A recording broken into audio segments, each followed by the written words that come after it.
They've made a decision to live with you in your property. They brought their family with them. If not their family, their friends, their partners, their animals, all the stuff. They put their trust in you, in your building, that you're going to take care of it, that you're going to be there to steward it, okay? You're not managing metrics. You're managing your mission. Welcome back to the Conqueror's Way. I am so excited today to tell you a story about a high school basketball team, actually. I was watching a high school basketball team, and it was incredible. They came out with fire. They were on passion. They had the crowd riled up. They were so pumped. I mean, the entire first half of the game, they were driving for the ball. They would cheer. They were loud. And then came halftime, and the scoreboard went out. It was incredibly difficult for the team to know where they were at, but they kept their energy up, man. They were hooting and hollering. They were singing cheers. I mean, you would have thought that the school choir had come in from these group of people, and lo and behold, at halftime, they were down. They were down by 15 points, but they had the energy. They had the crowd on their side. How could they be down 15 points with that much passion and energy? I thought energy and passion is what it takes to succeed. No, you need to know the scoreboard. You need to know the metrics. The coach looked at them and said, guys, you don't win games by how loud you are. You win by knowing the score and adjusting. Somebody has to keep track of the score, whether we keep track of it on paper and pencil, or it's up on a giant scoreboard, or it's on a whiteboard in our office, or whether it's on a mouse pad. I don't care where you put the score, but somebody needs to write the thing down and know their numbers. See, that's one of the things that I've built an entire career around, is not just my ability to lease and sell. I have an MBA with an emphasis in accounting. I didn't get the MBA with the emphasis in accounting because I just love doing accounting. I got the MBA with an emphasis in accounting because I wanted to understand something. I wanted to understand the numbers. And it started with understanding like an income statement and balance sheet and those types of things. But then I really dug into this and got deeper. It's not just about the balance in your bank account. It's about what's happening to influence that balance in your bank account. There's a book by Stephen Covey's group called 4 Disciplines of Execution. And in this book, he talks about 2 different types of metrics. He talks about lead measures, and he talks about lag measures. Lead measures identify what's going on. Lag measures are results of what happened. And so we have to understand the difference between the two. Income is a lag measure. Bank account balances are a lag measure. If those are the things you're watching and you think that you're watching your numbers, your probably business is starting to slip away from you and you don't even know it. That's what we're going to talk about today. We're going to talk about the numbers. We're going to talk about, in this series, the weapons of execution. The Conqueror's metrics is a weapon. Understanding the numbers, understanding where people are on the battlefield, understanding the influence and the impact they're having, it matters. Conquerors don't just guess if they're winning. They measure it. They're not just going to fly off track or go off handle or do random crazy thing. The way that we can make gut decisions, the way we get the ability to know, to kind of discern on what direction to go or what call to make is a leader. The way we get that direction, that feeling, is by knowing our numbers. Once you know the numbers, then you can make a decision. You can make crazy risk, high risk taking decisions. If that's you, go for it. That's what you do. I applaud you. I love entrepreneurialism. I love people who go out and take the risk and start their businesses and do all these things.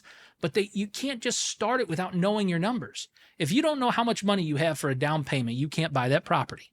It's an impossibility. But that's just a lag measure. How do you know how much money's coming in and when you can buy your next property? That's a lead measure for the lag measure. See, there's a big difference. Too many people treat leasing data, though, just like it's an afterthought. And great leaders don't fight hard. They fight informed. As we have been talking about this Conqueror concept, and last week I told you, and I'm going to remind you again, you don't have to be the same religion as me to learn something from the book I study, okay? But I use this book to help train and teach you with authority. This is where I get the real confidence and authority from. It comes from this book. And so as I read this book, I get these little lessons. I get little sparks of inspiration. And before I gave my life to Jesus, I was reading this book and learning from this book and using the principles. And for me, it was like if you're a Christian, this is going to bother you, and I'm so sorry it does, but it was like me testing God. Like, hey, I'm going to do this thing out of the book, and if it works, then maybe I'll keep reading it a little more. And if it doesn't work, then this book's no good for me. And I kept going through the book, and I'd learn a little more, apply a little more, learn a little more, apply a little more, learn a little more, apply a little more. And then I began to measure. I began to measure what was working and what didn't work and what worked. And I found out the book works. So that's why I teach from it. Okay. It worked for me. If it doesn't work for you, I'm so sorry. There's a lot of other programs that you can watch on the internet. But if this even resonates with you a little bit, understand where I get my authority from isn't from me personally. The authority and the way that this stuff works comes directly out of this book. And so the passage that I have pulled from today to help you understand why a conqueror's weapon is metrics is this, Luke 14:28. Suppose of you wants to build a tower. Okay, suppose one of you wants to build a tower. Won't you first sit down and estimate the cost to see if you have enough money to complete it? This is a sacred stewardship, a call to clarity before action. You have to know your numbers. And this book taught me that. Jesus said you have to count the costs. And so that's what works. Now, here's the wrong idea. If you're tracking it or improving it, the truth is a number doesn't mean you're changing it. Knowing the number doesn't mean that you're changing it or having an impact on it, okay? So those are two different things. Just because you track it doesn't mean you're improving it. I have worked with so many mid-level managers over my career. When I was a vice president of operations and marketing of a different organization before Red Maples, I would have mid-level managers, very highly paid, very talented, high-skilled people, think just because they were tracking something, they were getting movement. That's not the case. Just because you track it doesn't mean you get movement. The second wrong idea that you got to kind of understand for this whole concept of metrics to work is more metrics mean better decisions. That's not true either.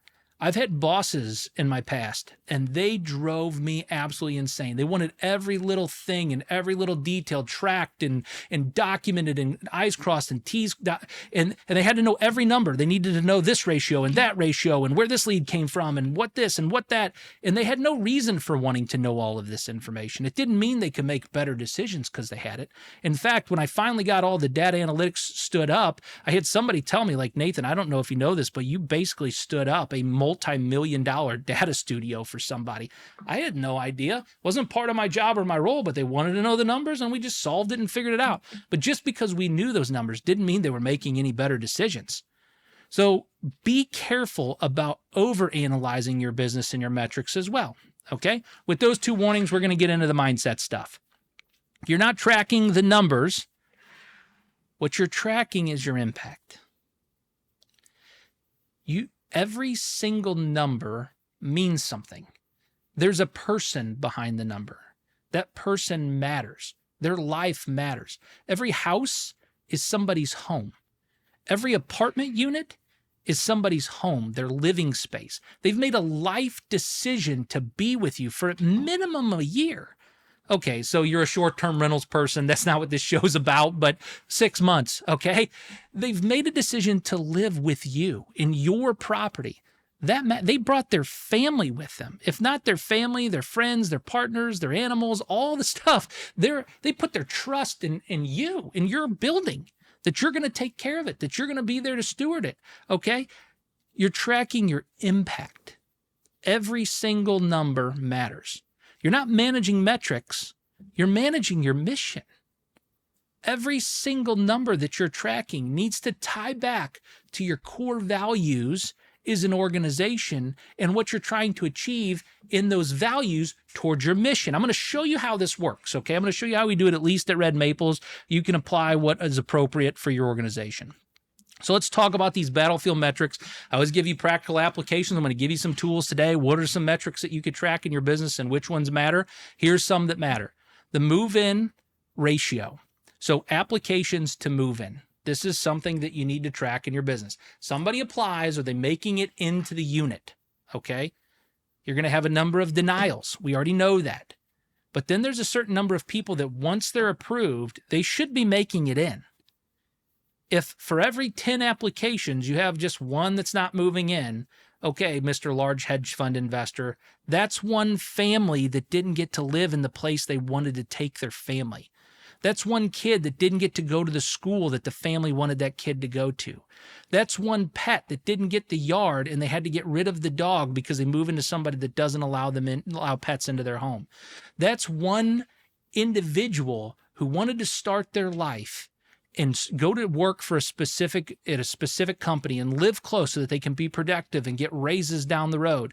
And that's some hope, dream, or goal you took away from them because you didn't get them into the property. Okay? So from the time they're approved to the time they get moved in, what's that number? How well are you doing with that in your business? It's not just how many applications did we get and how many people got approved and how many people are moving in. It's understanding that ratio for the impact you're having. The next one, the renewal conversion rate. We measure renewals at Red Maples. Why do we measure renewals? It tells us the relationship we have with our residents. If you don't measure your renewal rate, then what you're really saying is you don't care if you have good relationships with your people. And that's not cool. See, every single renewal is another family that we have a good relationship with. They trust us and they continue to trust us year after year after year. So I highly encourage you to track your renewal conversion rate. How many people are in your units versus how many people renew with you? Okay? Are you having to evict a lot of people? That will affect your conversion rate. Are you having to non-renew people because they're tearing up the property? Maybe, just maybe, you didn't have integrity in your application process, and so you put somebody that really shouldn't be living in there. Or maybe you don't know how to have a good application process. If you don't, go over to red-maples.com, check out our website, maybe get set up with us. Let us just do the leasing for you, and you do all the rest of the management service. That's totally fine. Let us do the leasing for you. We'll take care of moving in good quality tenants, and you do the rest if that's what you want to do. All right. Then look at your lead to tour percentage. This is what this tells you, how well your follow-up systems are converting interest into action. So your lead to tour percentage, that's how many people inquired about the property. They had an intent or an intention to lease from you, an intent or an intention to buy from you, okay? Those, the leads. To the tours, how many presentations, how many shows did you do? How many times did you get out the flip chart? How many times were you able to actually ask questions about somebody's buying interest? Are you getting the conversion from the lead to the presentation? Are you getting the conversion from the lead to the tour, the lead to tour percentage? That's another number to track. See, waste is poor stewardship, okay? So if your numbers are low, so let's say, for instance, with our numbers, 50 people tour a property. 50 people inquire about a property. 20 people are going to tour that property. If 19 tour that property, there's a problem. Why? I don't want to be wasteful with the lead that's there. Okay? So you want to do the same thing in your business. 50 people tour you, or 50 people inquire about your property. How many people are touring? And once you know that number, you can improve it. You can start driving on different things that allow you to squeeze that number closer to 100%. You're never going to have a 100% ratio.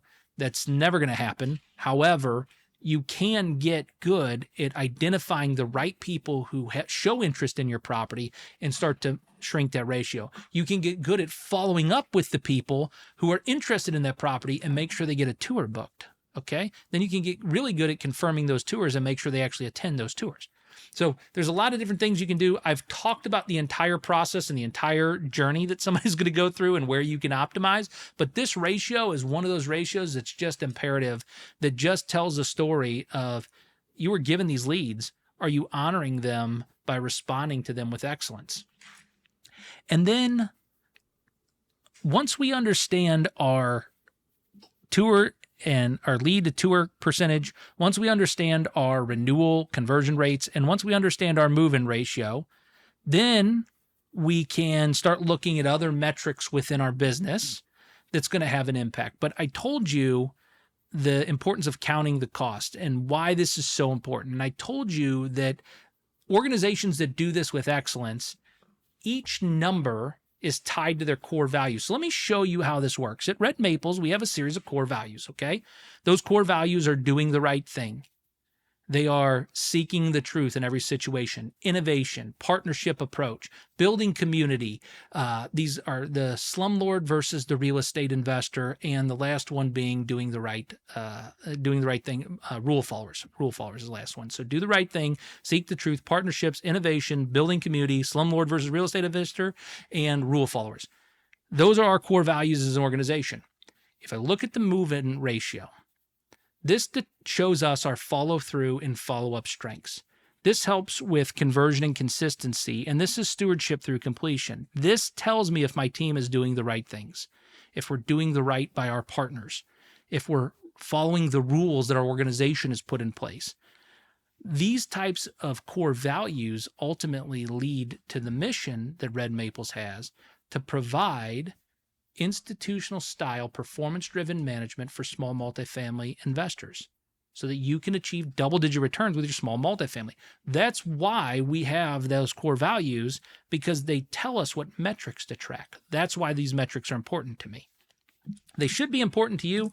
These three should be in your core values as well. These core metrics, these Conqueror's metrics, they should be in your tool case. But if you don't put the core values in place, then these won't have as much impact for you. And if you don't assign a core value to every single one of these metrics, you're also going to have a problem because it's not going to matter to you. Okay, renewal rate. Renewal rate is relational strength. It's our retention strategy. It's peace and trust, but it leans on building community, the slumlord versus the real estate investor. Those core values are imperative for that metric. That's why we track it. Are we acting as slumlords? Do we have investors that won't make repairs? Do we need to get rid of a client? Right? Those are things that tell us, are we on mission for what we're trying to do and accomplish with our core values? Another sense of building community. How well are these people planted in their community? Have we helped engage them in their community? Do we make them feel at home, at comfort, or is it just a place for them to stay for right now? And then lastly, the lead-to-tour ratio. This is your system strength. This tells you what's going on with your systems and communication, right? This is your follow-up and your system review. This is really important to your company. And so you are avoiding waste of an opportunity, but you're doing the right thing. This is also important to our partners. So this is a partnership approach, and it's all that sense of building a community. Are we doing a good job tying the tenant to that community that they already want to be in? And so these core values, they just help shape the metrics. Now, we have plenty of other metrics that we track in our company. Don't get me wrong. One of the metrics that we track inside of our company is the maintenance expense by square foot. This tells me how I'm performing for my as an organization, as my company, whether a partner is getting mad at me or not, or a tenant's upset with me. Am I in line with where I should be for taking care of this property? If my maintenance expense by square foot is extremely elevated, maybe that's not a property that partner should keep for a long time. It tells me that something's a problem there. And if the maintenance expense by square foot is significantly under where it should be, and we can have an individual one-on-one conversation about how to even measure that, right? But if the maintenance percent is our number is significantly under, then for the year, then that tells me too that maybe that investors not putting enough money into taking care of their property and keeping up with the deferred maintenance on what should be being taken care of inside that property. So let's go ahead and equip you with some tools, okay, before we finish up today. Number one, think to yourself, am I measuring what matters? Are you measuring what matters? Where are you in your business? Are you winning or are you unaware? Are you winning or are you just unaware? Where am I losing, but I'm blind to it? Think to yourself these things. And then lastly, what numbers do I avoid looking at because they convict me? They just make me feel a certain way. So I don't want to step on that scale. I don't want to know what's going on. You need to look at those numbers on a regular basis, and you need to work to improve and drive those numbers. Those numbers are important. They matter because those people matter. So I want you to repeat after me. I've got 3 things that I want you to say every single day. Whenever you're spending time and you just get yourself together, one of the things that, one of the tools that I didn't talk about on the last show that's so important and so significant is I have a set of cards. And every single morning, I read through these cards. Some of the cards are affirmations, some of the cards are goals, some of the cards are scripture or Bible verse that I want to remember. But they're cards that I go through each and every day. I'm trying to program my mind about doing the right thing for other people. And so the first thing I want you to repeat is, I track what I treasure. I track what I treasure. You say it every day. Repeat after me right now. I track what I treasure. Can you say it? Do you mean it? The next one is, I don't guess, I guide through clarity. I don't guess, I guide through clarity. I don't guess if we're doing well. I guide others with clarity. I guide through clarity. Okay? And the last thing I want you to repeat, again, repeat after me. Say it. Don't just sit there and watch today. Say this last thing. Metrics are not the enemy. They're my map. Metrics are not the enemy. They're my map. You say those three things. I track what I treasure. I don't guess. I guide through clarity. And metrics are not the enemy. They're my map. You say those three things daily. I guarantee you, you're going to put it in your mind to start tracking the right things in your business.